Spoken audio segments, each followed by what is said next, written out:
So someone said in one of the comments, I'm assuming you guys mount and balance all the tires here. Why isn't that something that's on film? Well, we have, but it's just not exactly very exciting. But I will get some video of these going together / on. So these are the beadlocks for high towers? Yes. I'm assuming these are the tires for it? You know, you're told to never assume here, Steve. Well, they are 17. They're a Mickey. We don't assume around here. And I don't see any others that would work, so that would be my guess. Yeah, well, you're wrong. Oh. So it's right there. Oh, it's these. Oh, these stock looking tires? Sweet. They're all lubed up there, Eric. Well, I'm gonna.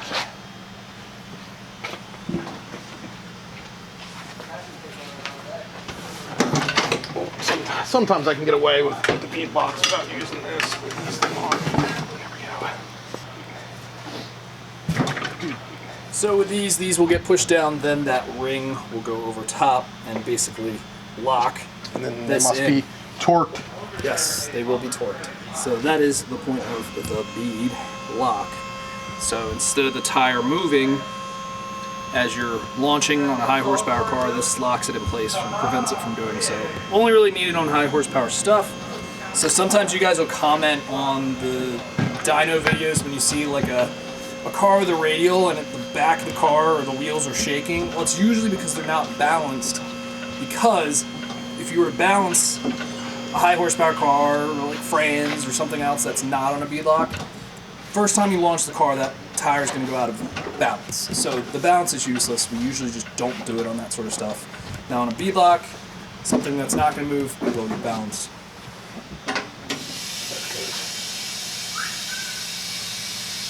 That's curling down. Yeah.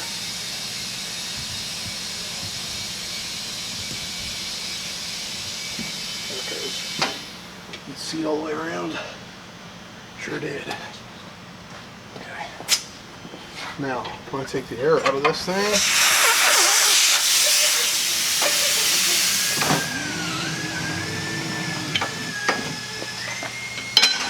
Put it back on that knurled edge. So what you saw earlier, it's called knurling. I think it's K-N-U-R-L. Yes, it's a knurl. That helps grip the tire from that wheel. And then the beadlock presses that edge of the tire together, really keeps it steady. Some nicer wheels like Franz Forgelines actually had a knurled edge to prevent tires slipping without it being a beadlock, which is a really nice feature. Forgeline and some other good companies do that, which is one of the reasons why we like those wheels. Now the inside is all the way around. Yep. Wrestled with all that. Then you can put the bead lock on. Personally, I like to anti-seize all the bolts and torque them. Need one special coupler made for one Murder Nova. Yeah. What car? V, I'm guessing. CTSV. He's got a V. He's got a shop that's doing a V.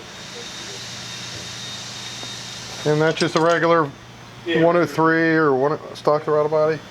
Regular V.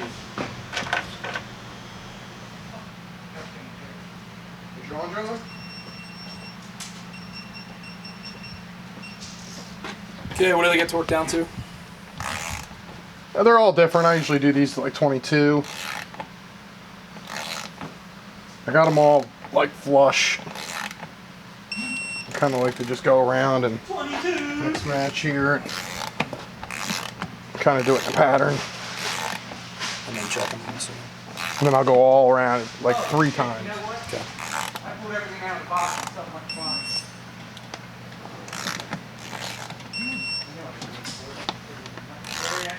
They'll torque to spec, but like if you're not pressing it down even, they'll torque to spec, but they won't be actually tight. So you really gotta, like I said, go around kind of like in a, you kind of do one, bum, bum, bum, and then kind of do that again, and and you'll see it'll pull itself tight in certain areas. You know, it's going around a big circle.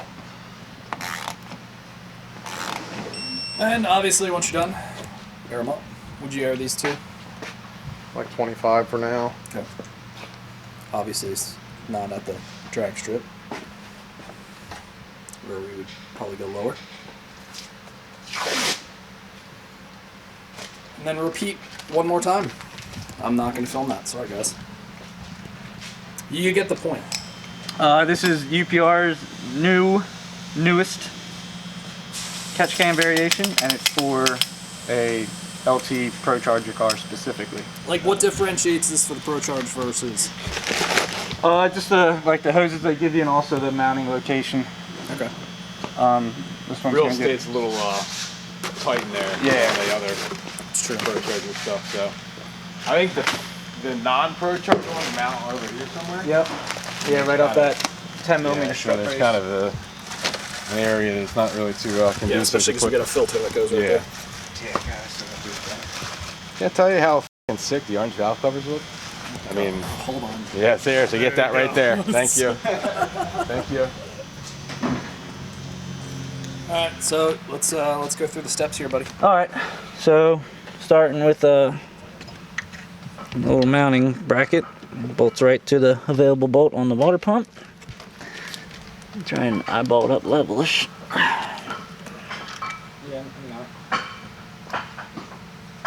They'll give you this nice little wing nut, which is pretty cool, so you can easily take it off and drain it, and everything's quick connect, like all their cans.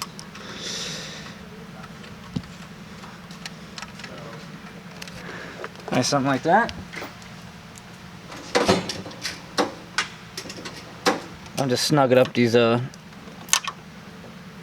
Allens on top that allow the can to swivel around, so you can angle it however you, yeah.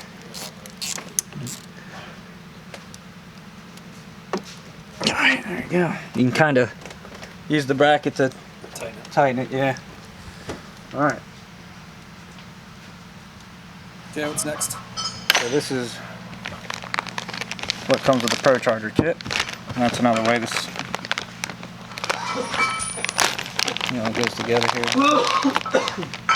You dying? Jesus, you alright? Trying to do something over here. Stop dying, at least for 5 minutes.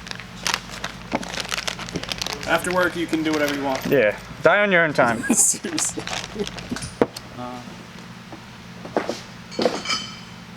The hose with no check valve goes to the top of the can. Those both have check valves, as you can see. So there's only one without. Goes to the top of the can to the valley. And it'll just click right onto the stock PCV valve that's in the valley cover.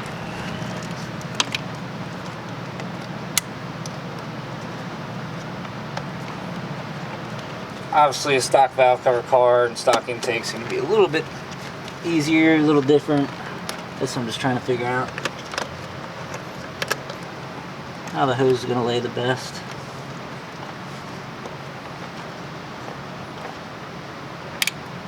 I don't like that too much. So yeah, obviously you can lay it whatever way you want. Yeah, just figure out how the best way, but it looks like it falls right on top of the water pump. And go underneath the throttle body and click right on there. Alright, next we're going to take the vacuum block that Procharger gives you with the UPR fitting in the bottom of it.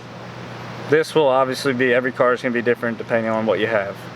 So we utilize all three because this thing's got hop switch for the fuel system, blow off valve, and then a gauge and fuel pressure regulator. So we just use like regular off the counter 3/8 rubber hose. Procharger kit probably comes with some, but just for means of getting this going here. Did you cut off about 4 or 5 inches there? Yeah, right about. Make sure it's long enough for a jam on. That's the other thing that's going to kind of be different every car is how you're going to lay this valve, not valve, but vacuum block in here.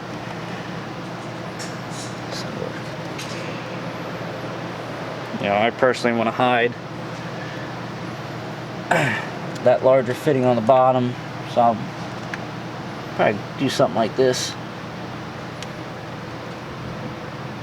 Yeah, just like that. So What do you have there? just some lube. Pop this off so you don't break the intake. Push it on like that. Okay. Sorry to have my vacuum lines ran.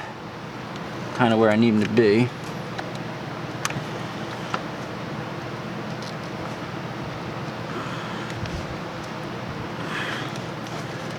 So we got the push connect from the blow off valve. Trim that a little bit.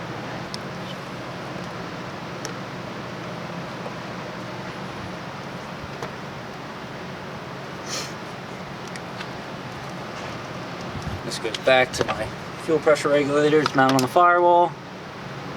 And the gauge inside the car. Any of them go to the meth controller as well? Yeah, this guy over here goes over to the meth controller and the hop switch.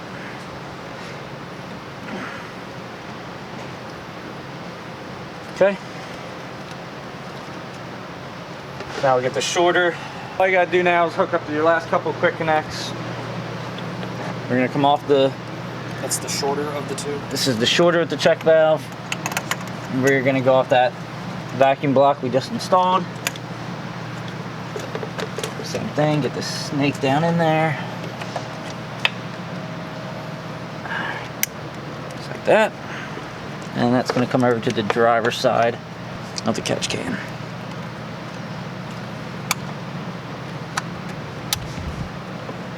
Okay.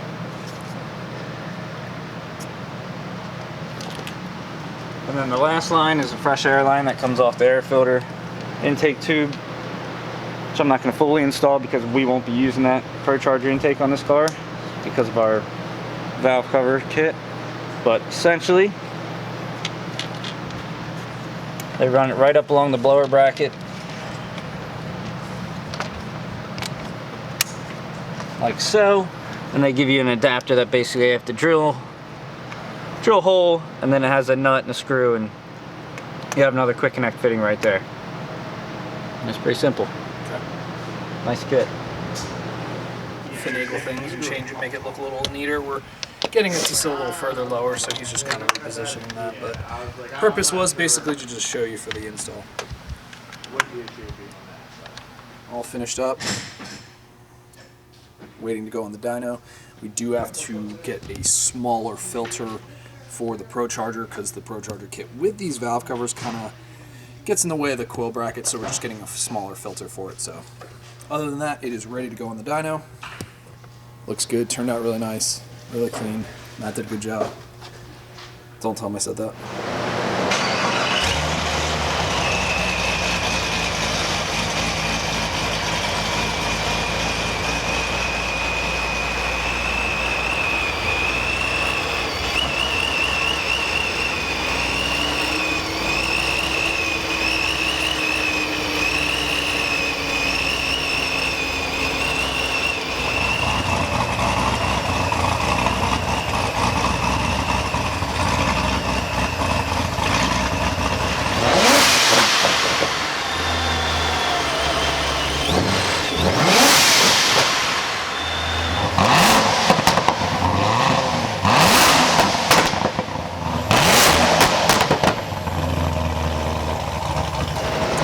No. Stage 5.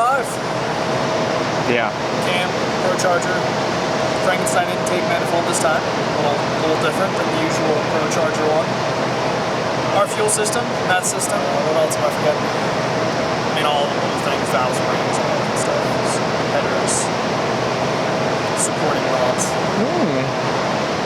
Everything that goes with a stage 5. Yeah. Yeah. It's an auto. It is? What is this? 17?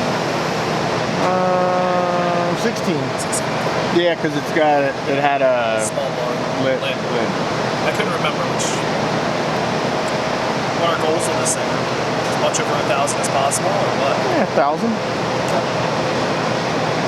1,000's generally always the goal in a stage 5. I mean, That's what they make. They make 1,000. That's true. We also did our white valve covers, inserts, coil relocation brackets. Everything turned out really nice, really clean. Oh, spindles and brakes in the back. So we put a Weld 17 on it, 17 yeah. on it. I already filmed Aaron putting those together. Like a puzzle. Well, not really. I mean, you said he's putting them together. Like a sandwich? Yeah, like more like a sandwich. Just Oh, to be okay. yeah, that's a better analogy.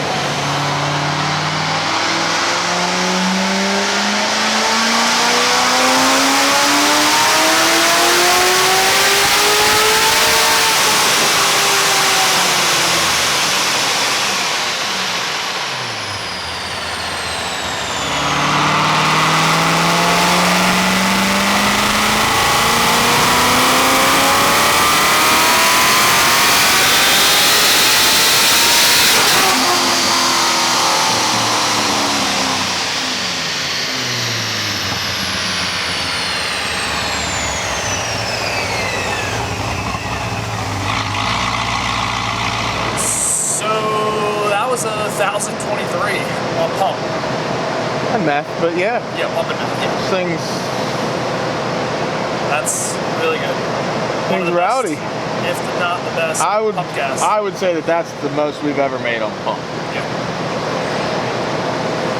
Probably intake manifold. I'm sure it's better than the Procharged one. Yeah. Not that there's anything wrong with the Procharged one, but I'm sure this is better.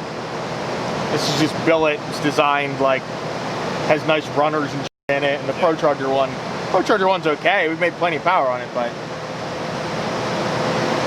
this one's a lot nicer. It's probably more expensive. Yeah, more expensive. I was gonna say it costs more, but yeah, all the things that are better are usually more expensive. yeah. So you were just talking briefly about not sure how much E we're actually going to be able to do. Yeah, I mean, generally just LT4 fuel system stuff is out at like 1,050 is generally about it. And this thing, duty cycle is already at 30, 31, which is like, I'd say 40s max or something like that. 40's even pushing it on these. So we'll start with like a little bit of E and try and get it to like maybe 30, 35%, and we'll see if it handles it. And then kind of go from there. But I don't know how far we're going to get. Either way, I think he's going to be stoked with the numbers on pump gas. Oh, for sure. I mean, yeah, I'm not worried about that. It's just, we just might not be able to have flex fuel without doing port. Alright, well, let me know when you want me to get a little bit of E. Yeah, I might, Start off little. yeah, I might try and do like a trans pull, and then we'll go from there. Okay.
She is all finished up, all done on the dyno, wheels and tires on, cleaned up. I would love to get his reaction, but I'm not sure when he's picking up, probably next week, so we'll see if we can get a reaction, but it looks killer.